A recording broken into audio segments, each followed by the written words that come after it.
Halo adik-adik, selamat datang ya di video pembelajaran kali ini. Sedikit berbeda ya. Sebelum-sebelumnya kan kakak menjelaskan di whiteboard, tapi kali ini kita menggunakan slide dari PPT yang sudah kakak bikin. Nah, jadi materinya akan kakak sampaikan secara langsung menggunakan PowerPoint. Oke, kita lanjut ya, langsung saja. Materi pertama yaitu sentence types. Sentence types maksudnya adalah jenis-jenis kalimat yang ada dalam bahasa Inggris. Itu ada 3, simple, compound, dan kompleks. Nah, untuk compound dan kompleks kita hanya akan di introduction biar kalian tahu saja gitu. Kita lebih fokus ke simple saja karena materi kita di quizzes itu hanya menekankan di simple sentence. Oke, next. Nah, sebelum lanjut ke simple sentence ya, basic elements of every sentence at least there are at least berisi subjek dan predicate. Maksudnya sekurang-kurangnya bisa kita sebut kalimat apabila memiliki subjek and predicate gitu. Jadi elemen dasarnya banget gitu ya untuk membuat suatu kalimat. Jadi seperti ya lebih tepatnya syarat utama gitu ya, biar kalian lebih paham. Syarat utama biar kita bisa katakan itu kalimat. At least ya, pokoknya sekurang-kurangnya. Walaupun gini saja, saya membaca sudah bisa kita sebut kalimat. Kakak pikir sama ya syaratnya seperti di bahasa Indonesia. Kalau bahasa Inggris, misalnya kalian bilang kayak gini, menulis kayak gini, I write, itu sudah kalimat adik-adik. Karena ada subjek I dan write gitu. Oke, ini ada contohnya. Nah, ini sudah memiliki basic elements ya, subject Mary, predicate plays tennis. Nah, Mary ini sebagai subjek, play ini sebenarnya nggak usah play tennis saja sudah bisa kita sebut kalimat, tapi ini kembali lagi ke konteks ya, karena bahasa itu berbicara konteks. Jadi plays tennis ini sudah kalimat, ini sudah memenuhi syarat utama, basic elements dari dalam membuat kalimat. Oke, next. Nah, yang pertama simple sentence. Nah, simple sentence. A simple sentence has one subject and one predicate.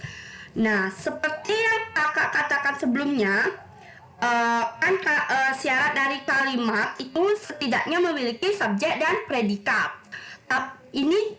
Itu bisa kita katakan simple sentence. Nah, seperti yang ada di slide ya, simple sentence itu has one subject and one predicate. Berarti kalimat yang seperti kakak contohkan sebelumnya itu bisa kita sebut dengan sentence, tapi simple sentence gitu.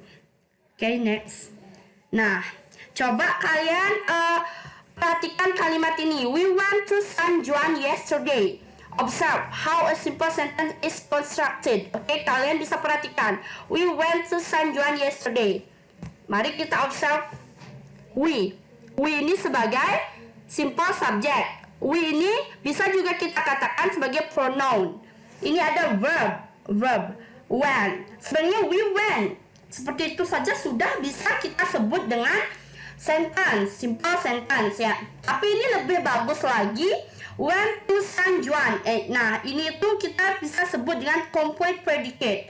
Jadi ada prepositional phrase ya. Ini to San Juan ini bisa kita sebut dengan prepositional phrase gitu. Oke, next. Nah, ini simple sentence. Yang tadi ya, Tom and Mary play tennis. Ini compound subject, berdua dia ya. Berdua dia, ini juga compound predicate. Karena kegiatan yang dilakukan itu dua sekaligus ya, play tennis and swim gitu. Okay, next. Simple sentence with compound subject. Tom and Mary play tennis. Nah, kegiatan play tennis ini dilakukan berdua ya, Tom dan Mary. Makanya disebut dengan compound subject. Ada conjunction untuk menghubungkan dua subjek, Tom dan Mary, si Tom dan si Mary ini. Okay, next. Simple sentence with compound subject and compound predicate. Ya, seperti sebelumnya ya. Ini ada dua pelaku dan dua pekerjaan yang dilakukan. Tom and Mary play tennis and swim. Jadi si Tom dan si Mary ini bermain tenis dan berenang. Seperti itu sekaligus ya, dua. Jadi dua aksi atau two action gitu. Okay, next. Nah, ini sudah ke compound sentence ya. Sebenarnya materinya memang sedikit ya, simple. Kita juga akan ngebahas tentang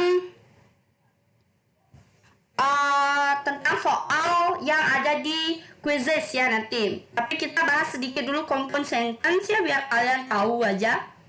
Nah, ini dia compound sentence.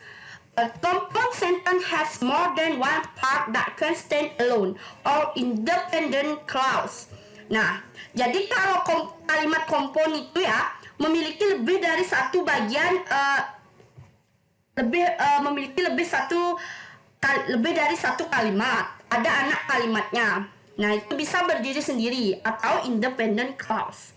Nah, independent clause ini yang sering kita sebut dengan connected by coordinating conjunction or conjunctive adverb or a semicolon gitu.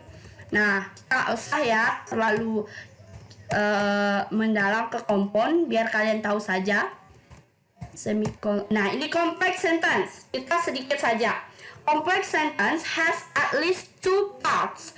One that can stand alone and another one that cannot. Nah, complex sentence ini terkadang bisa berdiri sendiri, namun bisa juga tidak bisa berdiri sendiri dalam kalimat tertentu, seperti itu ya. The part that cannot stand alone is linked to the rest of the sentence by a subordinating conjunction. Nah, sekian ya penjelasan materi. Every day. Nah, kita langsung ke Option 1. materi ya. Every day you write a poem. Materi di Option quizzes. 2. Nah, You write ini every day a kita poem. bahas salah satu saja Option ya. 3. Ini You write a ada poem write every day. you a poem every day. Option Nah, 4. ini A poem every day you write. Ini juga termasuk simple sentence ya, namun udah di complete predicate. Terus yang benar mana gitu? Wait, pasti you pertama. Caranya menjawab you. Nggak mungkin everyday dulu, ini udah salah, udah kita eliminate ya dari pilihan jawaban. Ini juga kita berarti kita tinggal pilih yang biru sama yang kuning ini saja. You write everyday a poem, right? No, karena setelah predicate itu biasanya objek dulu baru complement. Ini dalam hal ini itu adverb of time. Berarti yang benar yang kuning, nggak usah baca, pasti yang kuning benar. You write a poem every day. Coba kita buktikan. Kan? Benar. Halo adik-adik, sekian ya video tentang materi sentence kali ini. See you on next video.